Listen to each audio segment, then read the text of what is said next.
ಎಲ್ರಿಗೂ ನಮಸ್ಕಾರ. ನಾನಿವತ್ತು ಝರಿ ಥ್ರೆಡ್ ಬಗ್ಗೆ ನನಗೆ ಗೊತ್ತಿರೋಷ್ಟು ಇನ್ಫಾರ್ಮೇಷನ್ನ ಶೇರ್ ಮಾಡ್ತಾಯಿದ್ದೀನಿ. ನಾವು ಯಾವಾಗಲೂ ಝರಿ ಥ್ರೆಡ್ನ ಕುಚ್ಚು ಕಟ್ಟೋದಕ್ಕಾಗಿರ್ಬೋದು, ಹ್ಯಾಂಡ್ ವರ್ಕಿಗಾಗಿರ್ಬೋದು ಯೂಸ್ ಮಾಡ್ತಾನೆ ಇರ್ತೀವಿ. ಈ ಝರಿ ಥ್ರೆಡಲ್ಲಿ 2 ಟೈಪಲ್ಲಿ ಬರುತ್ತೆ ಝರಿ ಥ್ರೆಡು. ಇದೇನಿದೆ ಝರಿ ಥ್ರೆಡ್ ಇದು ಒಳಗಡೆ ಬಂದ್ಬಿಟ್ಟು ಇದು ಈ ಥರ ಓಪನ್ ಮಾಡಿ ನೋಡಿದಾಗ ನಮಗೆ ಝರಿ ಥ್ರೆಡ್ನ ಓಪನ್ ಮಾಡಿ ನೋಡಿದಾಗ ಈ ಥರ ನಮಗೆ ಕಾಟನ್ ಥ್ರೆಡ್ ಕಾಣಿಸುತ್ತೆ. ಇದು ಕಾಟನ್ ಥ್ರೆಡ್ ಸಿಗುತ್ತೆ. ಮತ್ತು ಈ ಝರಿ ಥ್ರೆಡ್ ಇದನ್ನು ಓಪನ್ ಮಾಡಿದಾಗ ನೋಡಿದಾಗ ನಮಗೆ ವಯರ್ ಸಿಗುತ್ತೆ. ಇದು ವಯರ್. ಈ ಝರಿ ಥ್ರೆಡ್ನ ಓಪನ್ ಮಾಡಿ ನೋಡಿದಾಗ ನಮಗೆ ವಯರ್ ಸಿಗುತ್ತೆ. ಈ ವಯರ್ ಝರಿ ಥ್ರೆಡ್ನ ಯೂಸ್ ಮಾಡೋದ್ರಿಂದ ಏನಾಗುತ್ತಪ್ಪ ಅಂದರೆ, ಇದು ವಯರ್ ಆಗಿರೋದ್ರಿಂದ ನಾವೇನು ನಾಟ್ ಹಾಕಿರ್ತೀವಿ ಅದು ಲೂಸಾಗಿ ಬಿಚ್ಕೊಳ್ಳೋ ಚಾನ್ಸಸ್ ತುಂಬಾ ಇರುತ್ತೆ. ನಾವು ಕುಚ್ಚು ಕಟ್ಟುವಾಗ ಈ ಝರಿ ಥ್ರೆಡ್ನ ಯೂಸ್ ಮಾಡಿದ್ರೆ ನಾವು ಹಿಂದೆ ಏನು ನಾಟ್ ಹಾಕಿರ್ತೀವಿ ಅದು ಲೂಸಾಗಿ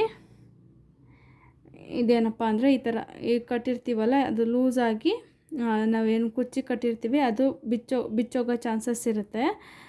ಆಮೇಲೆ ಮತ್ತು ಹ್ಯಾಂಡ್ ವರ್ಕಿಗೆ ಯೂಸ್ ಮಾಡಿದಾಗಲೂ ಅಷ್ಟೇ. ನಾನು 1-2 ಸಲ ಯೂಸ್ ಮಾಡಿದ್ದೆ. ಏನಾಯ್ತಪ್ಪ ಅಂದರೆ, ಹ್ಯಾಂಡ್ ವರ್ಕ್ ಮಾಡಿರೋದು ಬಿಚ್ಕೋತಾ ಬಂತು. ಈ ಝರಿ ಥ್ರೆಡ್ನ ನಾವು ಯಾವುದೇ ಕಾರಣಕ್ಕೂ ಯೂಸ್ ಮಾಡೋದಕ್ಕೆ ಹೋಗಲೇಬಾರ್ದು. ನಾವು ಯಾವಾಗಲೂ ಈ ಥರ ಕಾಟನ್ ಥ್ರೆಡ್ ಇರುತ್ತಲ್ಲ ಒಳಗಡೆ, ಆ ಝರಿ ಥ್ರೆಡ್ನೇ ನಾವು ಯೂಸ್ ಮಾಡಬೇಕಾಗುತ್ತೆ. ಈ ಕಾಟನ್ ಥ್ರೆಡ್ ಇರೋದನ್ನ ಯೂಸ್ ಮಾಡೋದ್ರಿಂದ, ಇದು ಒಳಗಡೆ ಕಾಟನ್ ಥ್ರೆಡ್ ಆಗಿರೋದ್ರಿಂದ ಇದು ಯಾವುದೇ ಕಾರಣಕ್ಕೂ ಬಿಚ್ಚೋಗೋದಿಲ್ಲ.